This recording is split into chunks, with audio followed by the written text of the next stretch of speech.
Assalamualaikum warahmatullahi wabarakatuh dan selamat sejahtera.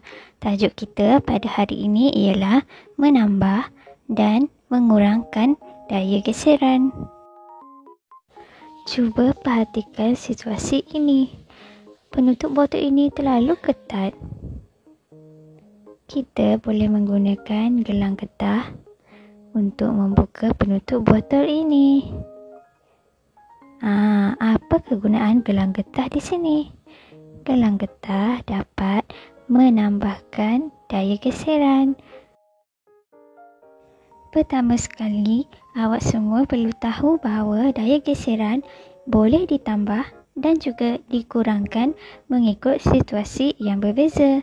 Ia bertujuan untuk memudahkan kerja seharian kita.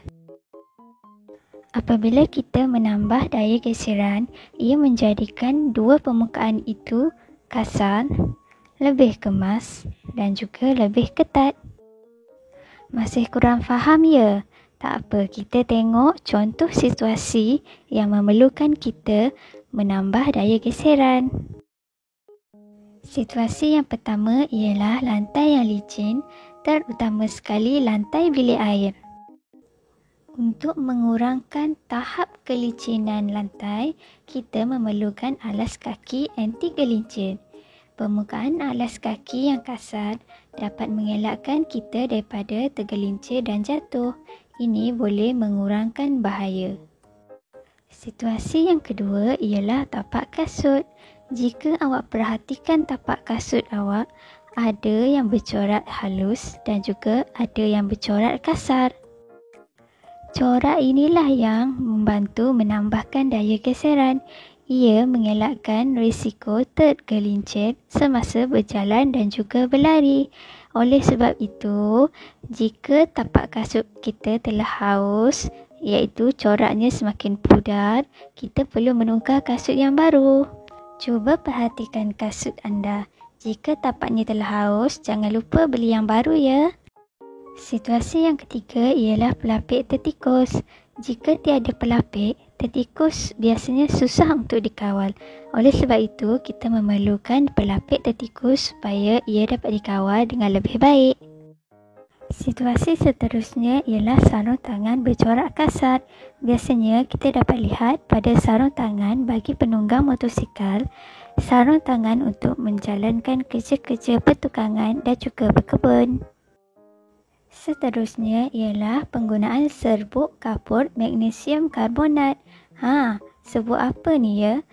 Biasanya ahli angkat berat akan menyapu serbuk ini pada tapak tangan mereka.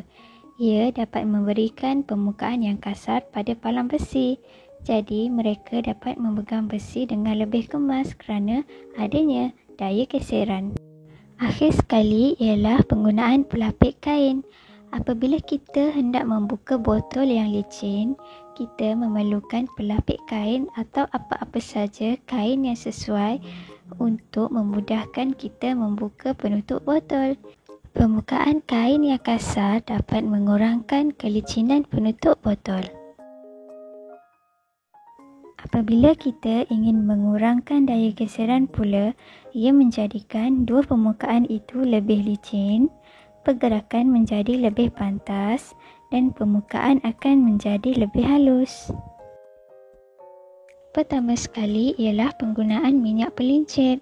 Minyak pelincir yang dituang ke dalam tangki dapat mengurangkan geseran yang berlebihan pada bahagian enjin. Ini dapat melancarkan pergerakan dan perjalanan kita menaiki kenderaan. Seterusnya ialah penggunaan roda. Roda dapat memudahkan pergerakan sesuatu objek. Bentuk bulat pada roda mengurangkan keluasan permukaan yang bersentuhan. Jadi, roda yang bersentuhan dengan lantai dapat mengurangkan daya geseran.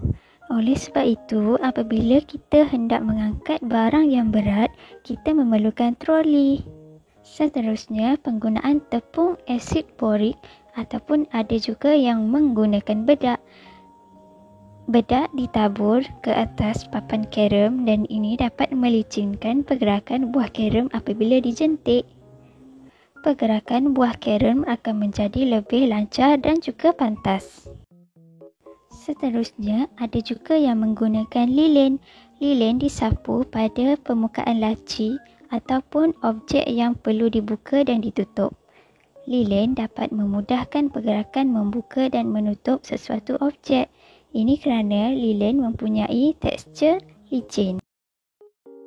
Seterusnya, penggunaan minyak gris. Minyak gris disapu pada rantai basikal.